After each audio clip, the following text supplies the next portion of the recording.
अस्सलाम वालेकुम, नमस्कार, सत श्री अकाल एंड गुड इवनिंग। मैं हूं आरजू कासमी और आप देख रहे हैं पॉइंट ऑफ व्यू। आज जी हम बात करेंगे ज़रा भारत की। जैसा कि आप सब जानते ही हैं कि बड़ा ही आज एक अफसोसनाक वाकया हुआ है और इंडिया के chief of defence staff general Bipin Rawat ji जो है वो उनका जो है हेलीकॉप्टर क्रैश हुआ है, जिसमें उनके समेत 13 लोग और थे जो अपनी जानों से गए। बहुत अफसोस हुआ। और ना सिर्फ ये कि मैं यहाँ पे बात कर रही हूँ, बल्कि कुछ देर पहले पाकिस्तान के जो आर्मी चीफ हैं उनकी तरफ से भी एक अफसोस का मैसेज जो है वो भेजा गया है और हम ट्विटर पे भी देख सकते हैं। कम से कम इतनी इंसानियत तो अभी दोनों देशों में बाकी है कि इस तरह के हादसे पे हम एक दूसरे से इजहार अफसोस करते हैं। हम जी बात करेंगे इस बारे में सुमीत पीर जी से। आप सब सुमीत जी को जानते हैं। बहुत शुक्रिया सुमीत जी कि आपने ज्वाइन किया। बहुत अफसोस हुआ ये वाकया सुनकर, ये देखकर। और काफी देर से हम लोग यही दुआ कर रहे थे कि हॉस्पिटल में जब थे बिपिन रावत जी के उनकी जान बच सके, और क्योंकि ट्रीटमेंट चल रहा था। लेकिन आखिरी में यही न्यूज आई कि उसमें कोई भी एक भी फर्द जो है या एक भी जो इंसान है वो नहीं बच पाया इस क्रैश में। अब क्या वजह हो सकती है आपके ख्याल से? बहुत से लोग ये बात भी कर रहे हैं कि जो हेलीकॉप्टर था या जो एयरक्राफ्ट आपके आजकल यूज किए जा रहे हैं, वैसे ये पाकिस्तान में भी होता है, पुर्जे पुराने हैं या जहाज पुराने हैं, हेलीकॉप्टर्स पुराने हैं। किसकी गलती हो सकती है? पायलट की गलती हो सकती है, या क्या देखते हैं आप, क्या ये सब कुछ क्यों हुआ? ठीक है आतुष जी, सबसे पहले तो धन्यवाद, आपने अपनी कंडोलेंसेस व्यक्त की, ट्विटर पे भी आप थे। और सबसे पहले तो मैं ईश्वर से प्रार्थना करूंगा कि लेट जनरल बिपिन रावत जी की आत्मा को शांति दे, मोक्ष प्रदान करें, उन्हें स्वर्ग में जगह दे। बहुत दुखद विषय है आरजू जी, कभी सोचा नहीं था आपसे या किसी से भी मतलब अपने टीवी पे या कहीं और भी इस विषय पे बात करनी पड़ेगी। ये दिल कोई ऐसी चीज होती है जिसे ना जबान और दिमाग साथ नहीं चलते, वर्ड आते नहीं, वर्ड निकल जाते हैं। क्योंकि ये आज दिन की बात थी, तो मैंने ये इंसिडेंट के बारे में खबर आई तो मुझे लगा नहीं शायद कुछ और है, बट मतलब वो दिल नहीं मान रहा था, कहीं ना कहीं दिल नहीं मान रहा था। पर धीरे धीरे फिर जैसे दिन चलता गया और ये चीजें सामने आ गई, अभी इसमें कुछ चीजें आरजू जी जो देखिए, मौका तो नहीं है ये सब बात करने का, बट हाँ मतलब आप और हम जिस मीडिया की लाइन में है, तो हमें कई बार अच्छी बुरी हर तरह की बात करनी पड़ती है, क्योंकि ये हमारा फर्ज है, ये हमारा दायित्व है जो हमें करना चाहिए। दिल आज परेशान है, दिमाग परेशान है, वर्ड जबान पे आ नहीं रहे, और ये शायद जिंदगी में पहली बार मेरे साथ ऐसा हो रहा है। आरजू जी, ये जो सॉटी थी 30 मिनट की थी, ठीक है जी। और जो सीडीएस जो हेलीकॉप्टर यूज करते हैं उसकी हर सेकंड हर मिनट जांच होती है, और ये मोस्ट अपग्रेडेड हेलीकॉप्टर था, ये इम्पेकेबल मशीन थी। और एक जो पायलट है इनके, वो बच गए, अभी हॉस्पिटल में उनका इलाज हो रहा है। बाकी 13 लोग अनफॉर्चुनेटली नहीं बच पाए।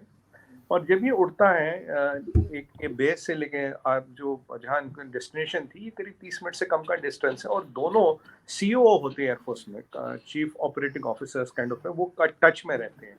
वेदर रडार है, ट्विन इंजन है, मल्टीपल रडार सिस्टम है, इसमें रिटर्डेंस है। इनफैक्ट यही हेलीकॉप्टर, इसी श्रेणी के हेलीकॉप्टर प्रधानमंत्री जी और रक्षा मंत्री जी भी यूज करते हैं। तो ये कहीं से इसका आंकलन नहीं है कि भाई ये पुराना था, आउटडेटेड था, और इसको इंडियन एयरफोर्स मैनेज कर रहा है, कोई प्राइवेट कंपनी के पास है नहीं। और जब सीडीएस जैसे व्यक्ति जो हमारे पहले सीडीएस थे, अब वो ट्रेवल करेंगे, तो हर प्रकार का SOP, standard operating procedure, safety का, सिक्योरिटी का फॉलो किया जाता है, उसके बाद भी एक्सीडेंट होता है। और अगर आप तमिलनाडु की ट्रेन देखें, ऐसी इस ट्रेन में हार्डली आज से कोई हेलीकॉप्टर क्रैश हुआ है। कोई ऐसा, ये कोई सियाचिन या लद्दाख या कोई हिमालय है नहीं कि भाई मौसम इतना खराब हो गया। हाइट भी हेलीकॉप्टर की बहुत ज़्यादा नहीं थी। अब कोर्ट ऑफ इंक्वायरी ऑर्डर किया गया है, अब देखते हैं उसमें क्या होता है, बट बहुत ही दुखद समाचार है। और आरजू जी, अगर मैं थोड़ा दिल खोल के बोलूं, मतलब देखिए, मैं कोई एविएशन एक्सपर्ट नहीं हूं, बट दिल खोल के बोलूं तो अगर मैं चीज़ों को जोड़ूं, और जो आजकल हमारे आसपास जियो पॉलिटिक्स में चीज़ें हो रही है आरजू जी, जो एक सबोटॉज की भी जो संभावना को रूल आउट नहीं कर पाएंगे। It can be a case of sabotage as well, क्योंकि अब दो तीन रीजन थे। मैं आपको बताऊंगा, आप पीछे अजीत डोभाल जी ने कहा था आपकी बार जो लड़ाइयाँ होंगी वो काइनेटिक नहीं होंगी, क्योंकि जो लड़ाई है वो काइनेटिक नहीं होंगी, डिफरेंट तरह का वॉरफेयर होगा। उनका इशारा ऐसी चीजों के तरफ ही था। दूसरा भी मोदी जी ने बोला भाई मैंने जो फार्मूला वापस किए हैं एक नेशनल सिक्योरिटी के और कुछ सिक्योरिटी के इश्यूज है। काफी लोगों ने हमारे यहाँ अपोजिशन में, खैर उनका तो काम ही ये है, वो बंदर बाट करना, मजाक बनाना। और आज मैं लोगों को, मैंने ये आपको कई बार बोल चुका हूँ कि अब जो थ्रेट्स है जियोपॉलिटिकल है, पॉलिटिकल नहीं है। मैंने अपने नेशनल टीवी पे बोला जो फॉर्म्स लिए गए they have been taken because of geopolitical reasons, not political reasons. अब चाइना की 14 एयरशिप्स तिब्बत में बनती है, 2 दिन पहले वो अपना न्यूक्लियर आर्म बॉम्बर फ्लाई कराते हैं, उन्होंने कुछ नए एयरक्राफ्ट डिप्लॉय किए, और 2 दिन पहले पुतिन साहब आते हैं, 10 साल का कॉन्ट्रैक्ट साइन करते हैं, और इंडिया को S-400 मिलने वाला है। S-400 मिलने का मतलब क्या है? आपकी security is then not cannot be pierced. ये जो आपकी सिक्योरिटी एयर सिक्योरिटी है उसको कोई भेद नहीं सकता। उसके बाद हमने ये MiG-29 अपग्रेड कर रहे हैं, सुखोई ले रहे हैं। अब आप इन कड़ियों को जोड़ते जाइए। अभी नागालैंड में हमारे कर्नल त्रिपाठी थे आसाम राइफल्स पे, उनके सिक्योर्ड कॉन्वॉय पे अटैक होता है, ऑन द स्पॉट 7 लोग मारे जाते हैं, 4 फ्रॉम क्यूआरटी टीम, कर्नल साहब, उनकी वाइफ और उनके 8 साल का बेटा। मैंने नेशनल टीवी पे और कहीं जगह मीडिया पे ये कहा, ये अटैक कोई टेररिस्ट का काम नहीं है, this has to be done by highly trained professionals. क्योंकि जब कॉन्वॉय चलती है उसके सारे एसओपीज माने जाते हैं, सारे एसओपीज फॉलो किए जाते हैं। वैसे जब सीडीएस साहब उठते हैं, हर एक एसओपी, हर एक सेफ्टी प्रोसीजर बिल्कुल 100% अप टू डेट होता है। अगर पीस टाइम में हम 4 स्टार जनरल को लूज कर रहे हैं, ये बहुत चिंता का विषय है। देखिए अभी मैं ये नहीं कह सकता कि क्या हुआ क्या नहीं हुआ, मुझे कोई इन्फॉर्मेशन नहीं, बट एक समरटॉर्च की पॉसिबिलिटी सीधी। और मैं अगर डायरेक्ट आपके चैनल पर बोलूं, S-400 के डिप्लॉय होने तक एक विंडो ऑफ अपॉर्चुनिटी है हमारे दुश्मनों के पास। और अगर हम इन सारी अजीत डोभाल जी का बयान देखें, मोदी जी का बयान देखें, नागालैंड का इंसिडेंट देखें, S-400 का आने देखें, बहुत दुनिया में कोशिश की गई कि हमें S-400 ना मिले। बहुत इधर तो दाएं बाएं लॉबीज यूज की गई कि भाई अमेरिका प्रतिबंध लगा दे, अमेरिका सैंक्शंस लगा दे, रूस और अमेरिका की ना बने। पुतिन साहब आए, S-400 और 10 साल का डिफेंस का जो सपोर्ट है वो भी दिया, और उसके ठीक 1-2 दिन बाद ये चीज होती है। अगर मैं आज खुल के बोलूं, ये एक सेटबैक है इंडियन डिफेंस के लिए। विपिन रावत जी की वही रोल है जो अर्जुन का महाभारत में था। ये हमारे डिफेंस के अर्जुन है, जो अर्जुन का रोल महाभारत में था उनका था। क्यों? ये 2 बड़े काम कर रहे थे। एक ये बना रहे थे थिएटर कमांड्स, जो सीडीएस पहली बार आए थे तो थिएटर कमांड्स बना रहे थे, इंडिया के पास अभी नहीं है। और ये बैटल ग्रुप्स बना रहे थे, मतलब छोटे छोटे बैटल ग्रुप्स बना रहे थे। और इन्होंने गवर्नमेंट ऑफ इंडिया को प्रॉमिस किया था रिटायर होने से पहले ये दोनों चीजें मैं करके दूंगा। और आप जियोपॉलिटिक्स समझती हैं, जो हमारे एडवर्सरीज है वो ये नहीं चाहेंगे कि यहाँ ये बैटल ग्रुप्स बने, वो ये नहीं चाहेंगे कि थिएटर कमांड्स बने और ऑपरेशनल हो। तो ये जो हम इन चीजों को अगर जोड़ के देखा जाए, एक स्ट्रॉन्ग पॉसिबिलिटी है अर्जुन की, संभावना, possibility only, this can even be a sabotage. Peace time में 4 स्टार जनरल्स को लूज करना इन मतलब बेस टू बेस, एक बेस से दूसरे बेस तक ये जा रहे थे, 30 मिनट का भी ये राइड नहीं था। अगर उसमें ऐसी चीजें होती है, ऐसे फेटल एक्सीडेंट्स होते हैं, तो कहीं ना कहीं सुई कहीं ना कहीं की तरफ जरूर देखेंगे। अभी वक्त बताएगा, मौका बताएगा कि ये क्या हुआ है, बट बहुत ही दुखद घटना है। और मैं इसको मेरा दिल, पर्सनल लेवल पे मेरा दिमाग इसको स्ट्रेट फॉरवर्ड बोल दे भाई ये एक्सीडेंट है, ऐसा नहीं मानता। क्योंकि ऐसे एक्सीडेंट आप जानते हैं जियो पॉलिटिक्स में कोइंसिडेंस आर नेवर ट्रू।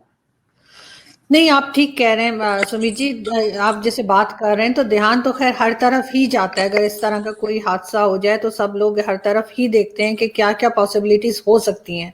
लेकिन आप इस चीज को भी चेक करना होगा आप लोगों को। बल्कि हम भी अक्सर ये बात करते हैं, अपने यहाँ के लोगों के लिए भी, हमारे भी अक्सर प्लेन क्रैश होते रहते हैं और इस तरह की बात होती है, जो एयरफोर्स के हों चाहे आर्मी के हों।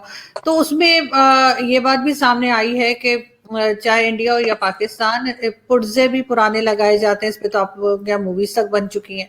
और ये अभी भी ये बात हो रही थी कि ये भी कहा जा रहा था आपके टीवी चैनल्स पे कि धुंध थी बहुत ज्यादा।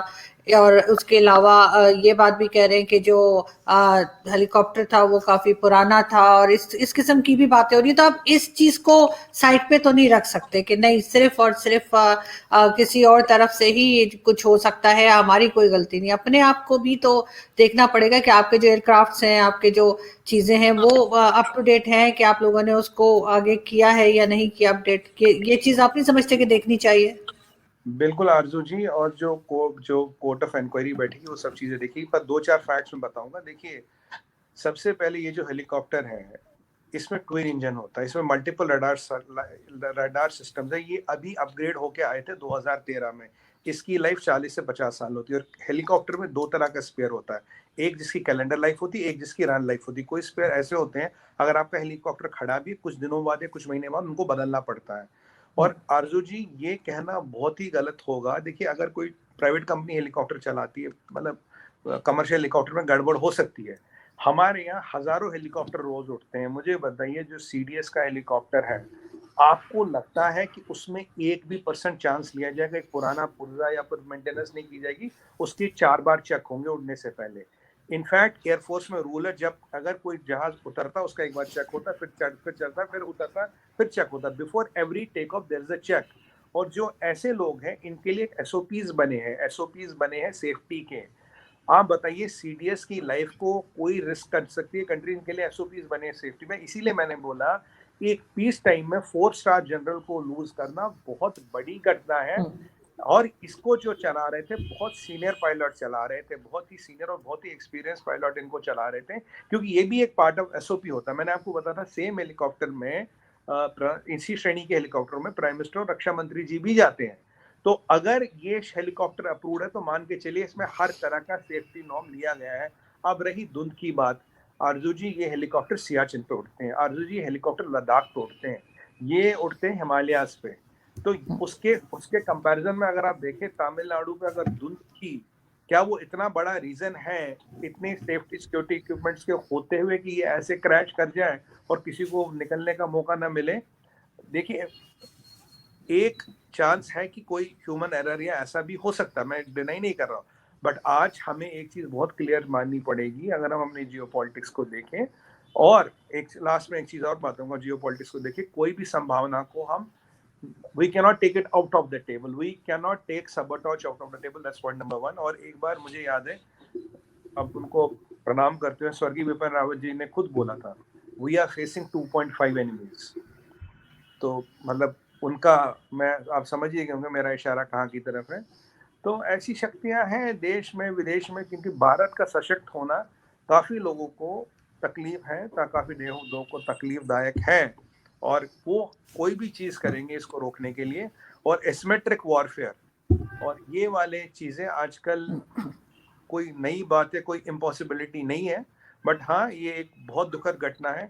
मैं तो ये भी कहूँगा, हमारी सुरक्षा में एक सेंध लग गई है, जिसको हमें जल्द से जल्द पूरा करना पड़ेगा और पता करना पड़ेगा ये क्यों, कहाँ, कब और कैसे हुआ। बिल्कुल, आप ठीक कह रहे हैं। और हर तरह से इसकी इन्वेस्टिगेशन होनी चाहिए और बहुत सही तरीके से इन्वेस्टिगेशन होनी चाहिए कि आखिर क्या वजह थी जो इस तरह से क्रैश हुआ है और इस तरह से जो है वो सब लोगों की जाने गई। बहरहाल हमारी तरफ से बहुत बहुत अफसोस है। पाकिस्तान में कई लोग ऐसे, सब ऐसे नहीं है कि जो बड़े खुश हो रहे हैं, बहुत से लोगों को अफसोस है, बिल्कुल है, और होना भी चाहिए। और हम दुआ करते हैं कि जहाँ कहीं भी इस वक्त जितने लोग भी थे उन सबको जो है वो आराम से हों, और वो सब जो है, जैसे कहते हैं हमारे यहाँ कहा जाता है कि जन्नत में जगह मिले, या उनकी जो आत्मा है, जो उनकी सोल है, वो आराम से हो और रेस्ट इन पीस जो बोला जाता है। तो बिल्कुल मैं यही बात कहूंगी। हालांकि मुझे कई लोगों ने ट्विटर पे, आप देख ही रहे होंगे, बुरा भला भी कह रहे हैं कि मैं ये क्यों लिख रही हूँ, लेकिन मेरा ख्याल है कि ये हमें सबके लिए ही लिखना चाहिए। और बहुत शुक्रिया सुमित जी कि आपने ज्वाइन किया, और आपसे फिर मुलाकात होगी। अपना बहुत ख्याल रखिएगा। Thank you. थैंक यू आरजू जी, बड़ा आज दिल भारी है। समझ नहीं, मैं क्या बताऊं आपको, मुझे ये नहीं पता मैं आपको क्या बोल रहा हूँ कि आज दिल और दिमाग का जो तालमेल होता है ना, जो वर्ड्स, और वो आज बैठ नहीं पा रहे आरजू जी। आज बहुत ही एग्जैक्टली, बिल्कुल, नहीं, बिल्कुल आप सही कह रहे हैं। बाकी मैं I can understand. Thank you so much. अपना बहुत ख्याल रखिएगा। Thank you.